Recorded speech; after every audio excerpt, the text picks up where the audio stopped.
नमस्कार दोस्तों, online एसकेएमयू YouTube channel में आप सभी का स्वागत है। और आज के इस वीडियो में बात करने वाले एसकेएमयू यूजी सेमेस्टर 6 जो कि सेशन है आप लोग का 2022 से 26। और आज के इस वीडियो में हम लोग कवर करने वाले मेजर पेपर 14 जो कि आपका सब्जेक्ट है हिस्ट्री। तो इसके हम लोग सेट 2 के बारे में बात करने वाले, जिसमें कि कुछ क्वेश्चन आंसर देखने वाले। तो इसके पहले मैंने सेट 1 का वीडियो बना दिया, अगर आपने उस वीडियो को नहीं देखा है तो आप हमारे चैनल से जाकर उस वीडियो को देख सकते हैं और अच्छे से आप लोग उसे भी तैयार कर सकते हैं। तो जैसा कि आप लोगों को पता है, क्वेश्चन आपके दो ग्रुप में बनते हैं। ग्रुप ए में आपका जो वेरी शॉर्ट क्वेश्चन और शॉर्ट क्वेश्चन पूछा जाता है, और ग्रुप बी में जो आपका लॉन्ग क्वेश्चन पूछा जाता है। तो आपको एग्जाम के लिए जो तैयार करना है, शॉर्ट क्वेश्चन और लॉन्ग क्वेश्चन को अच्छे ढंग से तैयार करना है, क्योंकि इनका वेटेज जो है ज़्यादा होता है। तो इसलिए मैं हमेशा रिकमेंड करूँगा कि आप लोग शॉर्ट क्वेश्चन और लॉन्ग क्वेश्चन को अच्छे से पढ़ें। तो क्वेश्चन नंबर 1 का जो ए नंबर जो कि आपका वेरी शॉर्ट क्वेश्चन है, name any one European country that established colonies in north America. तो उत्तरी अमेरिका में उपनिवेश स्थापित करने वाले किसी एक यूरोपीय देश का नाम लिखिए। यानी कि उत्तरी अमेरिका में जो है उपनिवेश स्थापित करने वाले किसी एक देश का नाम लिखना है आपको। तो उपनिवेश होता क्या है? तो उपनिवेश होता है ना, वह क्षेत्र होता है जिस पर कोई जो है शक्तिशाली देश दूसरे देश या क्षेत्र पर अधिकार प्राप्त करके अपना शासन स्थापित कर लेता है। यानी कि कोई कमज़ोर देश है तो उससे अगर कोई मजबूत देश है तो उस पर अधिकार जमा लेता है कमज़ोर देश वाले पे, तो उसी को हम लोग जो है उपनिवेश कहते हैं। और वहाँ के लोगों पर जो है उसी विदेशी देश के कानून और शासन लागू होते हैं। यानी कि जो ताकतवर देश है तो उसी का कानून चलेगा, जो कमज़ोर देश पे शासन कर लेते हैं तो उसे हम लोग उपनिवेश कहते हैं। तो यहाँ पर उत्तर क्या है इसका? तो उत्तरी अमेरिका में उपनिवेश स्थापित करने वाले प्रमुख यूरोपीय देशों में इंग्लैंड, फ्रांस, स्पेन और नीदरलैंड शामिल थे। इनमें से इंग्लैंड ने सबसे अधिक उपनिवेश स्थापित किए और बाद में 13 उपनिवेशों से संयुक्त राज्य अमेरिका का विकास हुआ। तो ये आपका उत्तर है।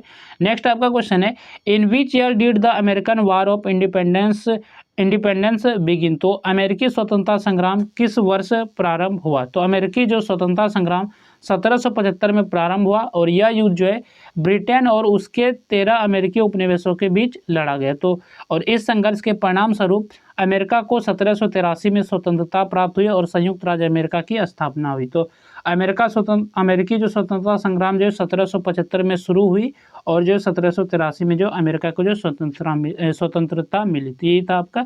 इसके बाद नेक्स्ट आपका क्वेश्चन है, व्हाट इज रिकंस्ट्रक्शन, यानी कि पुनर्निर्माण क्या है? तो पुनर्निर्माण अमेरिकी गृह युद्ध के बाद चलाया गया वह कार्यक्रम था जिसके अंतर्गत जो दक्षिण राज्यों का पुनः विकास किया गया, दास प्रथा समाप्त की गई तथा राष्ट्रीय एकता और नागरिक अधिकारों को मजबूत बनाया गया।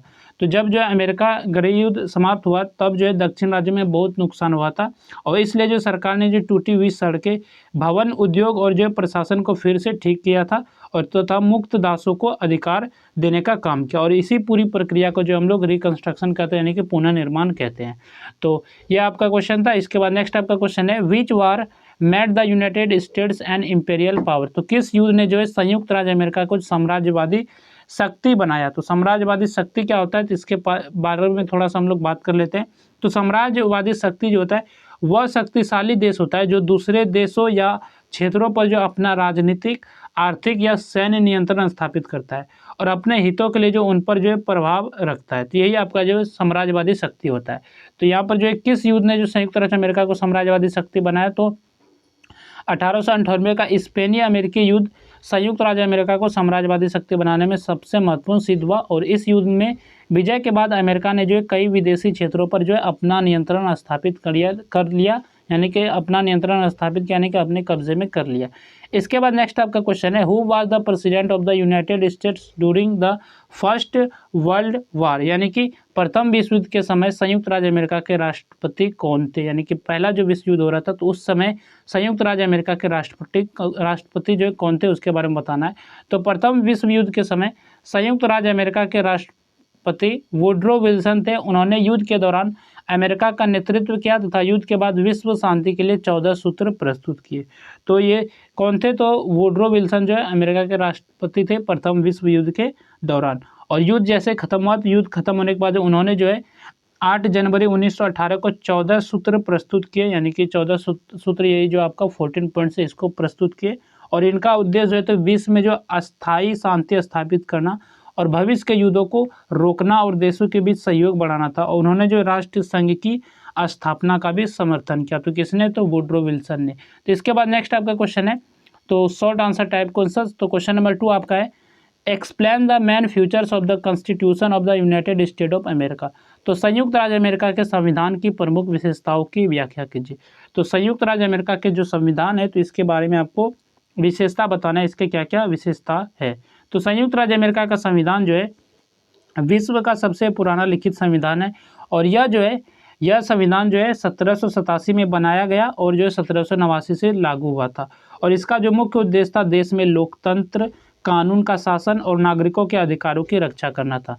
और इसे जो है 1787 में तैयार किया गया और 1789 में लागू किया गया। और यह संविधान जो है लोकतंत्र, स्वतंत्रता और नागरिक अधिकारों की रक्षा का आधार है। और इसकी जो कई महत्वपूर्ण विशेषताएं, सबसे पहली विशेषता है लिखित संविधान है, यानी कि लिखा हुआ संविधान है। और अमेरिका का संविधान एक लिखित दस्तावेज है जिसमें शासन की व्यवस्था, सरकार की शक्तियाँ तथा नागरिकों के अधिकार स्पष्ट रूप से दिए गए हैं। दूसरी विशेषता संघीय शासन व्यवस्था है।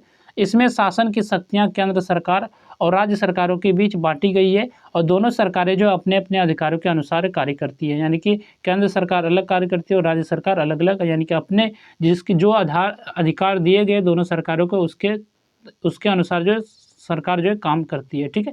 इसके बाद तीसरी विशेषता है शक्ति पृथक्करण है। संविधान के अनुसार सरकार को विधायिका, कार्यपालिका और न्यायपालिका में विभाजित किया गया है और इससे जो किसी एक संस्था के हाथ में पूरी शक्ति नहीं रहती। इसके बाद है आपका चौथी विशेषता नियंत्रण एवं संतुलन की व्यवस्था है। प्रत्येक अंग दूसरे अंग की शक्तियों पर नियंत्रण रखता है जिससे सत्ता का दुरुपयोग नहीं हो पाता। और पांचवी विशेषता स्वतंत्र न्यायपालिका है। सर्वोच्च न्यायालय संविधान का रक्षक माना जाता है और यह संविधान की रक्षा करता है और असंवैधानिक कानूनों को रद्द करने का अधिकार रखता है। छठी विशेषता मौलिक अधिकार है, यानी कि बिल ऑफ राइट्स। संविधान जो है नागरिकों को विचार, अभिव्यक्ति, धर्म, प्रेस और सभा की स्वतंत्रता सहित अनेक अधिकार प्रदान करता है और इन अधिकारों की रक्षा न्यायालय द्वारा की जाती है। सातवीं विशेषता संविधान संशोधन की व्यवस्था है। समय की आवश्यकता के अनुसार संविधान में जो संशोधन किया जा सकता है, लेकिन इसकी प्रक्रिया कठिन रखी गई है ताकि संविधान की स्थिरता बनी रही। और इन विशेषताओं के कारण जो अमेरिकी संविधान आज भी विश्व के सबसे प्रभावशाली संविधानों में गिना जाता है और अनेक देशों के संविधान निर्माण के लिए प्रेरणा का स्रोत बना हुआ है। इसके बाद नेक्स्ट आपका क्वेश्चन है right A short note on American imperialism in Latin America. तो लैटिन अमेरिका में अमेरिकी साम्राज्यवाद पर संक्षिप्त टिप्पणी लिखिए।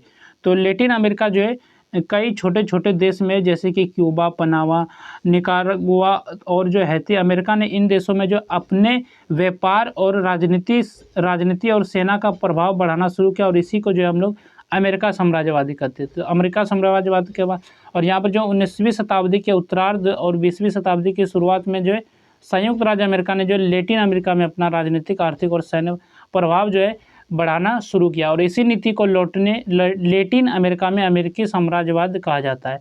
और अमेरिका का उद्देश्य जो है अपने व्यापार का विस्तार करना, नए बाजार प्राप्त करना तथा अपने राष्ट्रहितों की रक्षा करना था।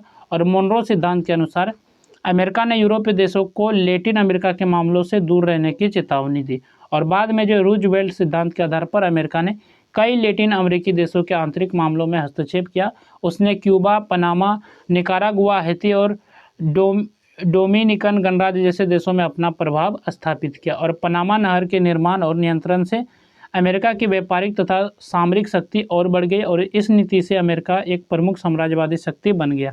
लेकिन कई लैटिन अमेरिकी देशों में उसके हस्तक्षेप का विरोध भी हुआ। इसके बाद यहाँ से ग्रुप बी का सेक्शन शुरू होता है जिसमें कि लॉन्ग आंसर टाइप क्वेश्चन है, यानी कि लॉन्ग क्वेश्चन है। तो लॉन्ग क्वेश्चन पे चलने से पहले बात कर लेते हैं पीडीएफ के बारे में कि ये पीडीएफ आप लोग कैसे डाउनलोड कर सकते हैं। तो पीडीएफ का जो लिंक है वीडियो के डिस्क्रिप्शन में दिया गया है, तो वहाँ से आप इस पीडीएफ को डाउनलोड कर सकते हैं। जैसे आप लिंक पर क्लिक करेंगे तो आप हमारे वेबसाइट पर रिडायरेक्ट हो जाएंगे और वहाँ से आपको क्वेश्चन देखने को मिलेगा। लेकिन आप जैसे स्क्रॉल करके नीचे आएंगे तो आपको एक बटन मिलेगा डाउनलोड पीडीएफ करके, तो वहीं से आप इसको डाउनलोड कर सकते हैं। तो क्वेश्चन नंबर 4 जो कि आपका लॉन्ग क्वेश्चन है, examine the life, society and culture of the indigenous peoples of North America before European settlement. तो यूरोपीय बसावट से पूर्व उत्तरी अमेरिका के मूल निवासियों के जीवन, समाज एवं संस्कृति का परीक्षण कीजिए। यानी कि यूरोप लोग जो है पूर्वी उत्तरी अमेरिका में नहीं बसे थे, तो उसके पहले जो है आपको मूल निवासी यानी कि उत्तरी अमेरिका के जो मूल निवासी है तो उसके जीवन के बारे में, समाज के बारे में और संस्कृति के बारे में आपको विश्लेषण करके अच्छे से बताना है। तो ये आपका क्वेश्चन नंबर 4 है। नेक्स्ट आपका क्वेश्चन है describe the process of constitution making in the United States of America. तो संयुक्त राज्य अमेरिका में संविधान निर्माण की प्रक्रिया का वर्णन कीजिए।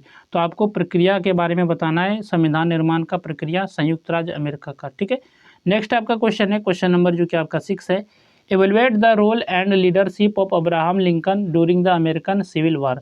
तो अमेरिकी गृह युद्ध के दौरान अब्राहम लिंकन के नेतृत्व एवं भूमिका का मूल्यांकन कीजिए। तो ये जो अब्राहम लिंकन थे, ये जो राष्ट्रपति थे संयुक्त राज्य अमेरिका के, यहाँ पर भी लिखा गया 16वें राष्ट्रपति थे। तो ये आपका क्वेश्चन था, अमेरिकी गृह युद्ध के दौरान जो है अब्राहम लिंकन के नेतृत्व एवं भूमिका का मूल्यांकन कीजिए। नेक्स्ट आपका क्वेश्चन है, क्वेश्चन नंबर 7 है, analyse the nature and impact of American imperialism in Latin America. तो लैटिन अमेरिका में अमेरिकी साम्राज्यवाद की प्रकृति एवं प्रभाव का विश्लेषण कीजिए। तो ये क्वेश्चन नंबर 7 है। नेक्स्ट आपका क्वेश्चन है, discuss the role of the United States of America in the First World War. तो प्रथम विश्व युद्ध में संयुक्त राज्य अमेरिका की भूमिका की विवेचना कीजिए। ये क्वेश्चन नंबर 8 है। नेक्स्ट आपका क्वेश्चन है, question number 9, critically examine the 14 points of Woodrow Wilson and their significance. तो वुड्रो विल्सन के 14 सूत्रों एवं उनके महत्व का समालोचनात्मक परीक्षण कीजिए। यानी कि समालोचनात्मक परीक्षण है तो एक तरफ से समझा जाए, या आपका वर्णन करने ही बोल रहा है, व्याख्या करने बोल रहा है, या विश्लेषण करने बोल रहा है। तो इसी तरह के क्वेश्चन पूछे जाते हैं लॉन्ग क्वेश्चन में। तो ये आपका क्वेश्चन नंबर 9 था, जो कि ये सेट 2 था मेजर पेपर 14 हिस्ट्री का, जो कि आपका खत्म हो गया। इसके बाद और एक सेट कम से कम वीडियो में डाल दूंगा, तो उस वीडियो को आप लोग जरूर से देख लीजिएगा, सेट 3 का। तो ये वीडियो मैं बहुत पहले बना था, लेकिन यहाँ जो है हम लोग के यहाँ इंटरनेट नहीं चल रहा था सुबह से ही, तो इसलिए वीडियो आने में टाइम लग गया। तो चलिए फिर मिलते हैं नेक्स्ट वीडियो में। इस वीडियो में बस इतना है।